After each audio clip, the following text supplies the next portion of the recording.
Ya Tuhan Allah Bapa kami datang di hadapan. Kami rindu hidup kami dipenuhi oleh kemuliaan. Tuhan, kami membuka hati kami untuk kami boleh diajar, ditegur, dan diteguhkan oleh firman.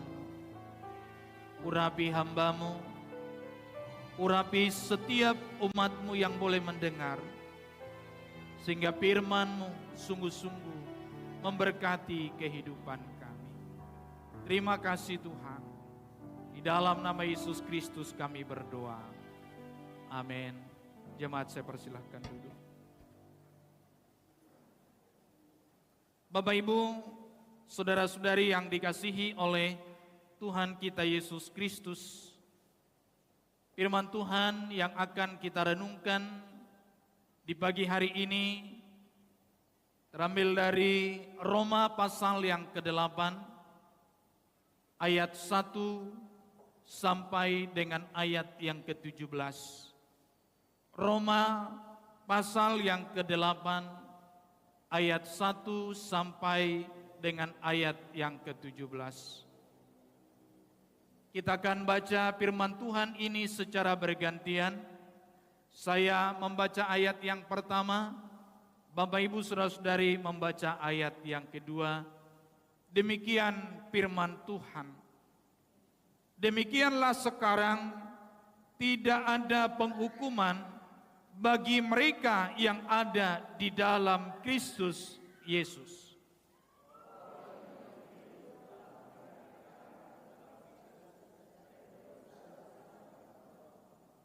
Sebab apa yang tidak mungkin dilakukan hukum Taurat karena tak berdaya oleh daging, telah dilakukan oleh Allah dengan jalan mengutus anaknya sendiri dalam daging yang serupa dengan daging dan dikuasai dosa karena dosa. Ia telah menjatuhkan hukuman atas dosa di dalam daging.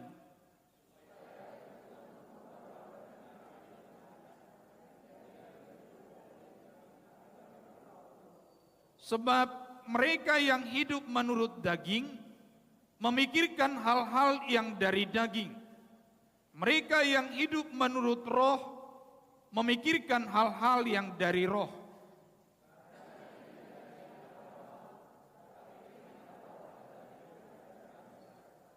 Sebab keinginan daging adalah perseteruan terhadap Allah, karena ia tidak takluk kepada hukum Allah. Hal ini memang tidak mungkin baginya.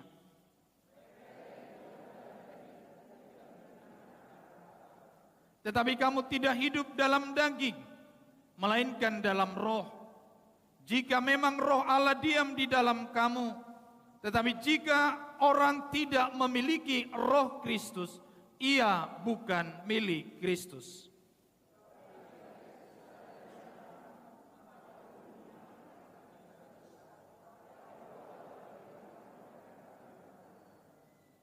Dan jika roh Dia yang telah membangkitkan Yesus dari antara orang mati diam di dalam kamu, maka Ia yang telah membangkitkan Kristus Yesus dari antara orang mati akan menghidupkan juga tubuhmu yang panah itu oleh roh-Nya yang diam di dalam kamu.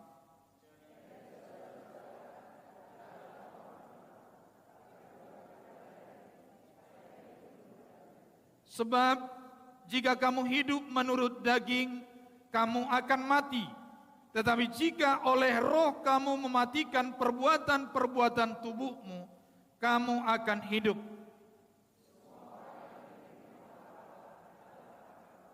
Sebab kamu tidak menerima roh perbudakan yang membuat kamu menjadi takut lagi.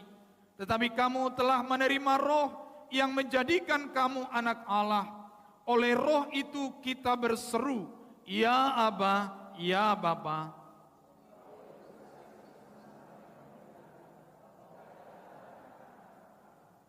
Dan jika kita adalah anak, maka kita juga adalah ahli waris.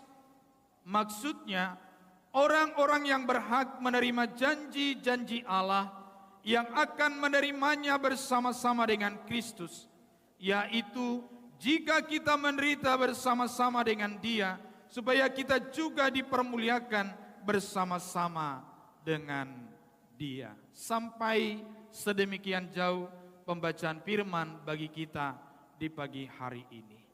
Bapak Ibu saudara-saudariku yang dikasihi oleh Tuhan kita Yesus Kristus, dalam suasana perayaan Hari Kemerdekaan Republik Indonesia yang ke-80 hari ini, tema renungan kita adalah hidup sebagai orang merdeka. Hidup sebagai orang merdeka. Bapak Ibu saudara-saudari, jika kita berbicara tentang merdeka, maka kita akan dipaparkan tentang sebuah kondisi penuh kebebasan, penuh harapan, dan tidak dalam intervensi kekuatan di luar daripada kekuatan Tuhan. Orang merdeka berarti orang yang bebas.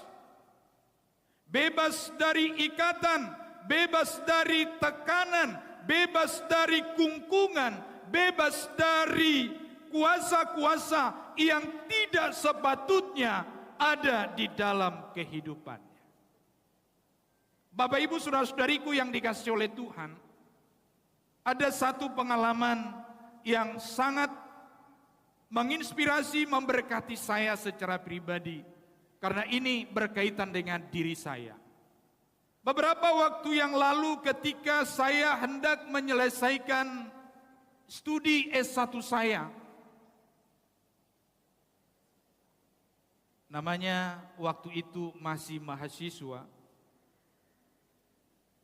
terkadang uang kiriman dari kampung telat, bahkan mungkin bisa juga sudah dikirim tapi dipakai untuk hal-hal yang lain. Dan itu terjadi pada diri saya. Satu hari menjelang wisuda, saya pagi-pagi masih ikut gladi bersih. Tapi setelah selesai gladi bersih, Bapak Ibu saudara-saudari, Puket 1 berdiri dan mengumumkan kepada para mahasiswa yang belum melunasi seluruh biaya kuliah, bahkan sampai biaya wisuda, maka tidak dapat diwisuda hari ini. Waktu itu saya ingat kami ada tiga orang, Bapak Ibu. Ketika mendengarkan pengumuman itu, kami saling lihat-lihatan. Selesailah sudah kita, karena hari ini kita tidak akan diwisuda. Setelah selesai gladi bersih, semua orang kembali ke asrama untuk siap-siap bersama dengan keluarga. Tapi kalau kami bertiga, Bapak Ibu, kami tinggal di gedung yang akan dipakai untuk wisuda. Kami tidur-tidur aja di situ. Yang lain sudah dapat baju toga, tapi kami bertiga ya tidur-tiduran aja, lihat-lihatan aja. Macam mana ini nasib kita? Ya pasrah saja. Yang pasti kita tidak bisa wisuda hari ini. Tetapi 1 jam sebelum acara wisuda, Bapak Ibu, orang-orang sudah pada datang dengan pakai toga lengkap, Ada yang sudah make-up, ada yang sudah berfoto dengan keluarganya yang datang, orang tuanya yang datang. Tapi kami bertiga, ya lihat-lihat saja. Tapi tiba-tiba pada waktu itu bagian tata usaha kantor Kak Rita panggil saya. Pasko, katanya. Iya Kak. Kau belum siap-siap? Kan sudah ada pengumuman tadi Kak. Yang belum lunas biaya kuliah dan semuanya tidak boleh wisuda. Tapi hari ini ada kabar baik untukmu. Apa itu Kak? Seluruh tunggakanmu sudah ada yang bayar. Wah, saya sangat gembira dan terharu. Siapa yang bayar Kak? Tidak perlu kau pikirkan, tidak perlu kau tahu. Yang pasti tunggakanmu sudah dibayar lunas. Akhirnya dengan tidak mandi, karena sudah waktunya sudah mau berjalan, saya tidak mandi, saya langsung pakai toga. Dan puji Tuhan juga yang dua itu memang juga tetap di wisuda, ya. Tapi mereka dibayar atau tidak saya kurang tahu. Yang pasti waktu itu saya ada orang yang memberikan jaminan, ya, menghapuskan atau membayarkan semua tunggakan uang kuliah saya. Saya sangat bergembira, saya sangat bersukacita. Dan saya kabari keluarga waktu itu setelah ada kepastian saya diwisuda. Jadi mereka enggak datang, ya. Karena kalau saya kabari sebelum ada kepastian uang wisuda selesai, ketahuan, ya, malu juga. Jadi Bapak Ibu, saudara-saudariku yang dikasihi oleh Tuhan kita Yesus Kristus, dalam konteks kehidupan rohani, kemerdekaan adalah kebebasan dari dosa dan penghakiman yang kekal. Bagaimanakah itu terjadi dalam kehidupan kita? Allah telah membebaskan kita. Allah telah melepaskan kita. Allah telah menyelamatkan kita dengan kasih-Nya yang sangat besar. Sehingga kita yang tadinya berhutang, tetapi oleh karena kasih karunia Tuhan, kita menjadi bebas. Bapak Ibu saudara-saudari yang dikasihi oleh Tuhan kita Yesus Kristus, kita terbebas dari belenggu dosa. Amin.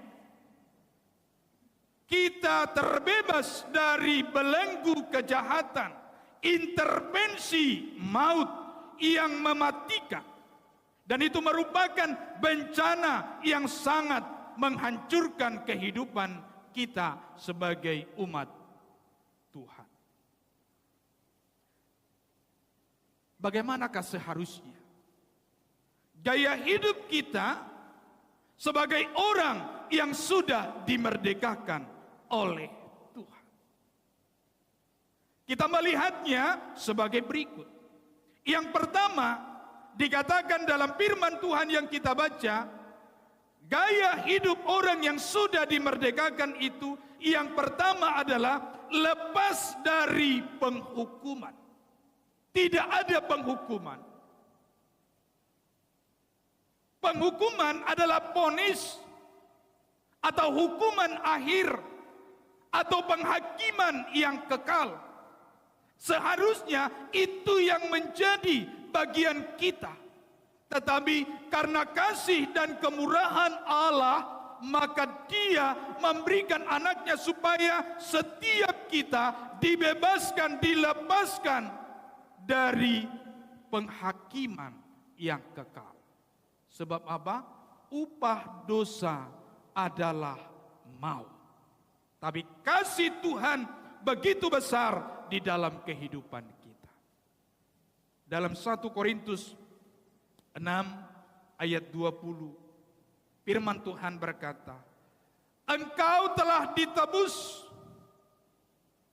dosamu telah ditebus, harganya telah lunas dibayar.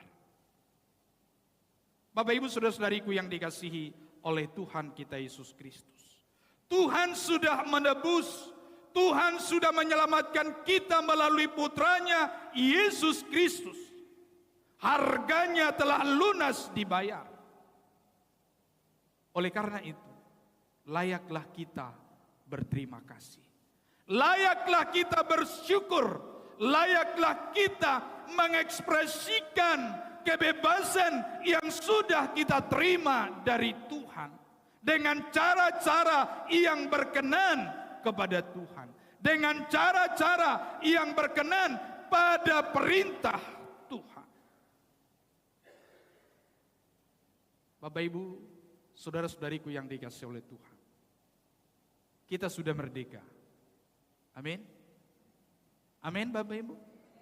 Kita sudah merdeka, maka kita harus penuh dengan percaya diri. Tetapi kebebasan yang kita peroleh, kemerdekaan yang kita raih, tidak boleh disalahgunakan, yaitu berbuat semau kita. Kemerdekaan yang kita peroleh harus dimaknai seturut dengan kehendak Tuhan. Maka gaya hidup kita jangan hanya karena sudah lepas dari beban, ikatan, intervensi, maka kita seolah-olah menganggap kita bebas dari segalanya. Sehingga kita bebas berbuat yang tidak baik. Sehingga kita bebas berbuat yang menurut kehendak kita sendiri. Bapak Ibu, saudara-saudariku yang dikasihi oleh Tuhan, memang engkau telah merdeka. Kita telah diselamatkan. Kita telah dibebaskan dari hutang dosa.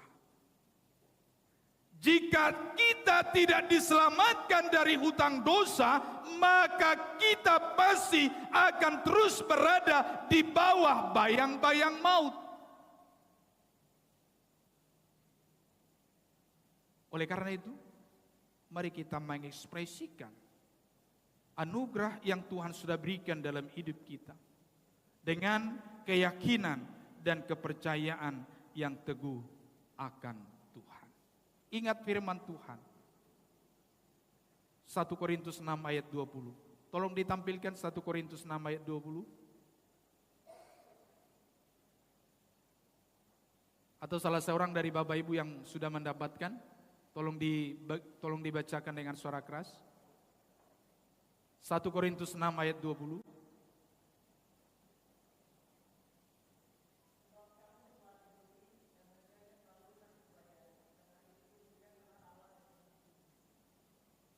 Sebab kamu telah dibeli dan harganya telah lunas dibayar. Oleh karena itu muliakanlah Allah dengan tubuhmu.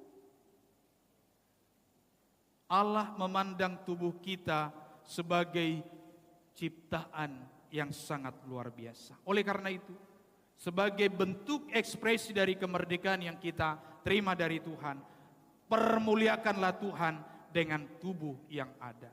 Mulut, mata, telinga, tangan, kaki, hati, pikiran, pergunakanlah supaya semuanya untuk memuliakan Tuhan. Yang kedua, hidup orang merdeka. Yang kedua, hidup dipimpin oleh Roh. Bapak Ibu saudara-saudari, Allah telah menganugerahkan Roh-Nya yang hidup agar dengan kekuatan Roh itu kita dapat hidup seturut dengan kehendak Tuhan. Allah menganugerahkan Roh-Nya kepada kita. Ketika seseorang sudah diselamatkan dan diberikan anugerah oleh Tuhan dengan limpahan kuasa dan otoritas Roh Kudus, maka dia wajib hidup dengan anugerah itu. Anugerah itu harus mempengaruhi. Anugerah itu harus menjadi gaya hidup orang percaya. Sebagai orang yang hidup dalam bimbingan roh, maka pasti mereka memikirkan hal-hal yang dari roh. Kecenderungan hati yang berorientasi kepada pekerjaan-pekerjaan roh. Tetapi sebaliknya, jika orang belum benar-benar merasakan kemerdekaan dalam hidupnya, maka dia akan hidup dalam daging. Oleh karena itu, Bapak Ibu Saudara-saudariku yang dikasihi oleh Tuhan, perbuatan daging dengan perbuatan roh adalah dua hal yang berbeda. Perbuatan daging, Galatia 5 ayat 19 sampai 21. Tolong multimedia ditampilkan dulu. Galatia 5 ayat 19 sampai 21.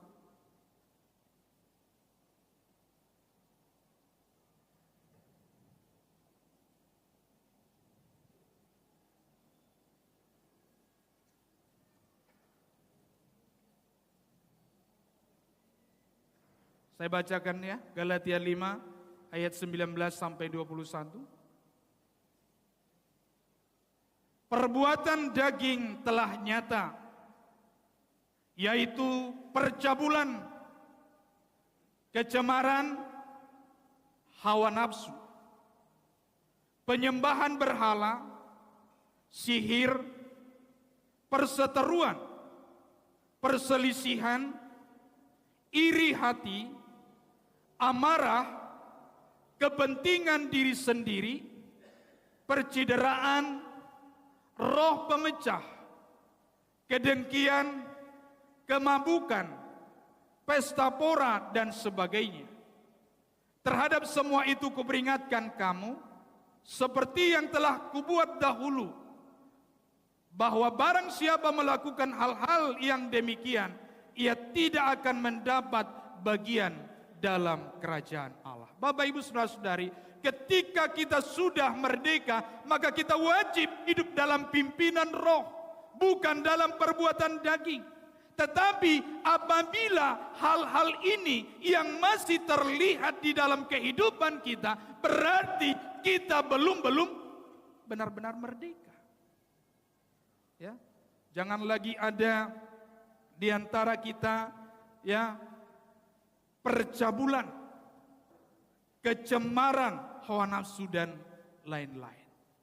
Itulah yang dihapus, diselesaikan oleh Tuhan dengan urapan kuasa Roh Kudus-Nya. Apa itu perbuatan roh? Perbuatan roh dalam Galatia 5 ayat 22 sampai 23 dikatakan, tetapi buah roh ialah kasih, sukacita, damai sejahtera, kesabaran, kemurahan, kebaikan, kesetiaan, kelemah lembutan, penguasaan diri. Tidak ada hukum yang menentang hal-hal ini. Barang siapa yang hidupnya dipimpin oleh roh, maka dia juga akan hidup dalam kasih, hidup dalam kelemah lembutan, hidup dalam kerendahan hati. Jika sebaliknya, berarti kita belum benar-benar dimerdekakan oleh kasih Kristus. Yang ketiga, gaya hidup sebagai orang-orang merdeka, maka kita hidup sebagai anak Allah. Bapak Ibu Saudara-saudari, sebagai orang tua dengan anak, maka sedikit banyak anak akan tetap mewarisi pola dan gaya hidup kedua orang tuanya. Ya. Anak itu pasti akan mengikuti gaya hidup dan pola hidup dari kedua orang tuanya. Maka selalu diingatkan kepada orang tua untuk boleh menjadi teladan. Jika dalam konteks rohani, Bapak Ibu Saudara-saudari, maka sebagai anak Allah kita juga harus tetap sebagaimana Allah hidup. Kita meniru gaya hidup Allah, kita hidup seperti Allah. Kalau Allah itu adalah kasih, maka kita juga harus hidup dalam kasih. Jika Allah itu penuh dengan kesabaran, panjang sabar, murah hati, maka kita juga sebagai anak-anak Allah, kita harus wajib hidup sebagaimana Allah telah hidup. Seperti halnya yang diungkapkan dalam 1 Yohanes 2 ayat yang ke-6. Firman Tuhan berkata, sama seperti Tuhan Yesus dalam menjalankan seluruh pelayanannya dan juga menjalani kehidupannya yang selalu hidup dalam tuntunan dan juga pimpinan Roh Tuhan. Maka kita sebagai anak-anak Allah, kita wajib hidup sama seperti Allah telah hidup. Bapak Ibu yang dikasihi oleh Tuhan, kemerdekaan adalah anugerah Tuhan. Bukan berarti kita bebas melakukan seturut dengan kehendak kita. Allah itu kasih. Kalau kita berbuat dosa, pasti diampuni. Jangan karena Allah itu kasih, maka kita bebas melakukan apa yang menurut kita baik dan benar. Bapak Ibu saudara-saudariku yang dikasihi oleh Tuhan, kemerdekaan adalah anugerah Tuhan yang membebaskan kita dari belenggu dosa, yang membebaskan kita dari kutukan atau jerat maut, bahkan penghakiman kekal yang sangat mematikan. Maka sebagai orang merdeka, bagaimana seharusnya kita hidup? Hargailah anugerah Tuhan. Pandanglah kemerdekaan sebagai anugerah Tuhan yang memberikan jaminan, kepastian, keselamatan, yang membebaskan hidup kita. Kita dibebaskan bukan supaya kita bebas berbuat seperti seturut dengan kehendak kita sendiri. Sebagai bentuk jaminan dari anugerah Tuhan yang besar, maka Tuhan juga mencurahkan dan menganugerahkan Roh-Nya untuk memperlengkapi kita, untuk memperlengkapi orang-orang yang telah dibebaskan dari dosa, yang telah dimerdekakan dari penghakiman yang kekal, agar beroleh hikmat dan kebijaksanaan dalam mengimani, menjalankan, memelihara anugerah kebebasan dalam kehidupan sehari-hari, yaitu melalui hidup yang senantiasa dipimpin oleh Roh. Gaya hidup sebagai anak-anak Allah adalah cerminan dari persekutuan kita dengan Tuhan yang telah menyelamatkan hidup kita. Persekutuan kita dengan Tuhan berbanding lurus dengan cara hidup kita. Amin. Tuhan Yesus memberkati. Mari kita satu dalam doa. Terima kasih Bapa, terima kasih Tuhan untuk berkat-Mu. Di pagi hari ini kami bersyukur karena Tuhan sudah memberikan kami anugerah yang besar. Berkati kami, tuntun kami dengan Roh-Mu, agar kami dapat hidup seturut dengan kehendak-Mu. Berikan kami kasih-Mu, berikan kami anugerah-Mu. Terima kasih Tuhan, di dalam nama Yesus Kristus kami berdoa. Amin.